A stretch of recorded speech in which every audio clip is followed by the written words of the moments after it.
तो देखिए, सब कुछ जैसे पता था। हालात इतने गंभीर हैं कि राष्ट्रीय मानवाधिकार आयोग ने भी स्वतः संज्ञान लिया। आयोग ने एमपी के मुख्य सचिव को नोटिस जारी कर 2 हफ्ते में मामले पर विस्तृत रिपोर्ट मांगी। ये सब अब हो रहा है जबकि जिम्मेदारों की जानकारी में जहरीले पानी का मामला आज या फिर 1-2 महीने से नहीं बल्कि 2 साल से ज्यादा वक्त से था। मगर तब वे सभी कुंभकर्णी नींद में मानो सो रहे थे। 10 साल के बाद हुआ मुझे बेटा। ये दादाजी, ये नानी है। कई मन्नतें करी, बेड रेस्ट चला था पूरे 2 महीने में। एक माँ का ये दर्द सुन यकीनन आपके भी आंखों में आंसू आ गए होंगे। आए भी क्यों ना, बेटा खोने का दर्द एक माँ से ज्यादा शायद ही कोई और महसूस कर सकता है। वो भी महज 6 महीने का इकलौता बेटा जिसके लिए ना जाने एक माँ कितनी मन्नतें मांगती है। 10 साल बाद इस माँ की गोद एक बेटे से भरी थी। उसे भी इंदौर के कातिल पानी ने, बल्कि यूं कह लीजिए कि लापरवाह अधिकारियों और जनप्रतिनिधियों की कुंभकर्णी नींद ने महज इनसे 6 महीने के अंदर ही छीन लिया। हैरानी की बात यह है कि जिस दूषित पानी की वजह से इंदौर के भागीरथपुरा के एक के बाद एक लोगों की जान जा रही थी, इसकी जानकारी जनप्रतिनिधियों को काफी पहले से थी। 2 महीने पहले इंदौर मेयर के हेल्पलाइन नंबर पर एक कॉल आई थी। 15 अक्टूबर को दिनेश भारती वर्मा नाम के शख्स ने इंदौर के वार्ड 11 के घनी आबादी वाले इलाके भागीरथपुरा में एक स्थानीय मंदिर के पास स्थित कुएं के पानी में गड़बड़ी देखी। उन्होंने इंदौर मेयर को कॉल कर इसकी शिकायत की। तभी कहा था कि बोरवेल का पानी नाले के पानी में मिल रहा है। इस शिकायत पर कोई एक्शन नहीं हुआ। नवंबर में एक बार फिर मदद की गुहार लगाई। इस बार इंदौर के वार्ड 11 की एक और निवासी शिवानी ठाकले ने दावा किया कि पानी में एसिड मिला है। दिसंबर आते आते हालात बेकाबू हो गए, लोग बीमार पड़ने लगे। 18 दिसंबर को लोगों ने आरोप लगाया कि नर्मदा वाटर सप्लाई में भयंकर दुर्गंध आ रही है।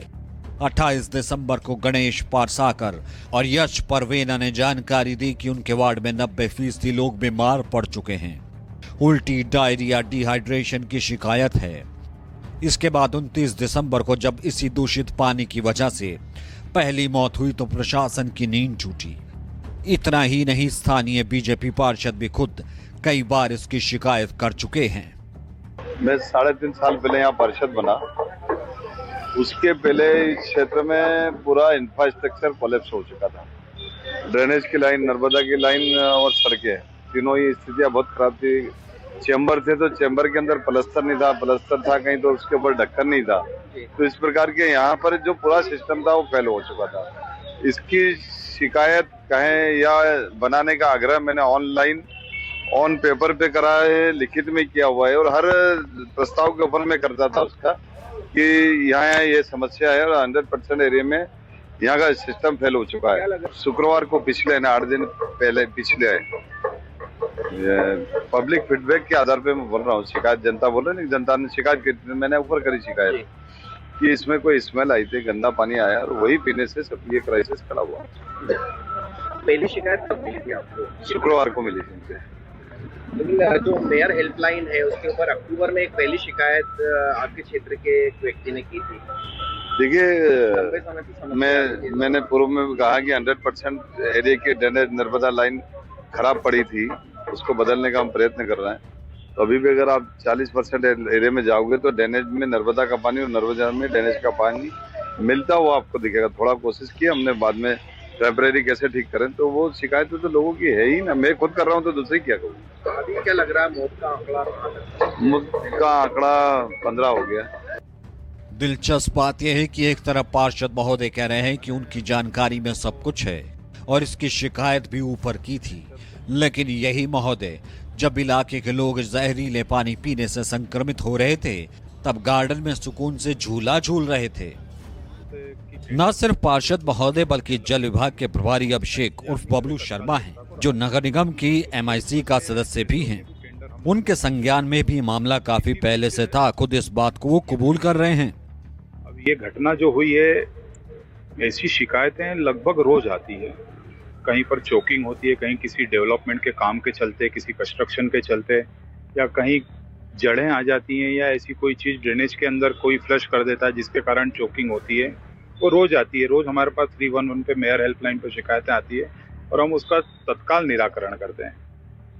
इस घटना में उस सीवरेज के अंदर ऐसा क्या मिला, क्या आसपास के किसी इंडस्ट्रियल एरिया से कुछ केमिकल मिला, या वहाँ पर कुछ जगहों पर जब सप्लाई का दिन नहीं रहता उस दिन बोरिंगों से भी लोग पानी लेते हैं, तो क्या किसी ने बोरिंग के पानी लिया, तो वो सब एक जांच का विषय। और लगातार हमारी टीम वहाँ लगी हुई है, प्रशासन लगा हुआ है, सभी अधिकारी लगे हैं, तहसीलदार, एसडीएम सबको नियुक्त कराएगा।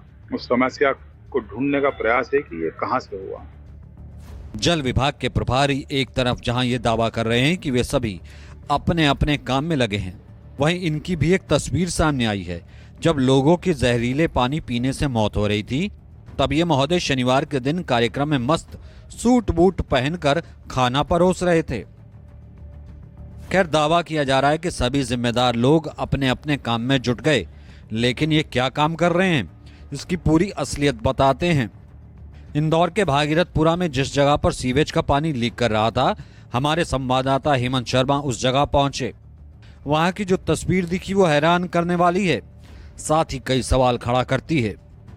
जहां पर ये लीकेज हुआ था, अब उस लीकेज पर मिट्टी डालकर उसे बंद जरूर कर दिया गया है और इसके साथ ही अब इस पूरे मामले पर भी जनप्रतिनिधि हो या अधिकारी हो, पूरे मामले पर मिट्टी डालने में लगे हुए हैं कि किस तरीके से इस मामले को खत्म किया जाए। लेकिन जिस समस्या को 2 महीने पहले इस क्षेत्र के रहवासियों ने हेल्पलाइन पर किया था, महापौर हेल्पलाइन पर किया था, सीएम हेल्पलाइन पर शिकायत की थी कि उनके क्षेत्र में गंदा पानी आ रहा है, लेकिन उसे नजरअंदाज किया गया और नजरअंदाज करने का नतीजा यह निकला कि अब तक 15 लोगों की मौत हो चुकी है और 1400 से ज्यादा लोग ऐसे हैं जिनका उपचार हुआ है। काश जिस तेजी के साथ प्रशासन ने लीकेज वाली जगह पर मिट्टी डालने का काम किया, उतनी ही रफ्तार से अगर लोगों को मिले शिकायतों पर ध्यान गया होता तो 15 लोगों की जान नहीं जाती। इतना ही नहीं, भागीरथपुरा में जो हुआ वो कोई अप्रत्याशित घटना नहीं, क्योंकि नगर पालिका के रिकॉर्ड, हेल्पलाइन के आंकड़े, स्थानीय लोगों और अधिकारियों के बयानों से पता लगता है कि कैसे इस मामले पर मिल रही चेतावनियों की शुरू से अनदेखी की गई। 2025 में ही इंदौर में पूरे शहर से पानी की गुणवत्ता को लेकर 266 शिकायतें मिली। भागीरथपुरा समेत जोन 4 में 23 औपचारिक शिकायतें दर्ज की गई।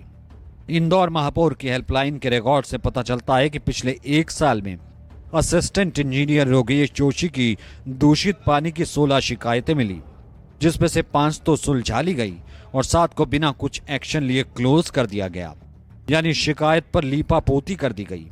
जांच करने पर पता लगता है कि इस दूषित पानी से जो मौत हो रही है, उससे कई महीने पहले ही नर्मदा वाटर पाइपलाइन डालने की तैयारी चल रही थी।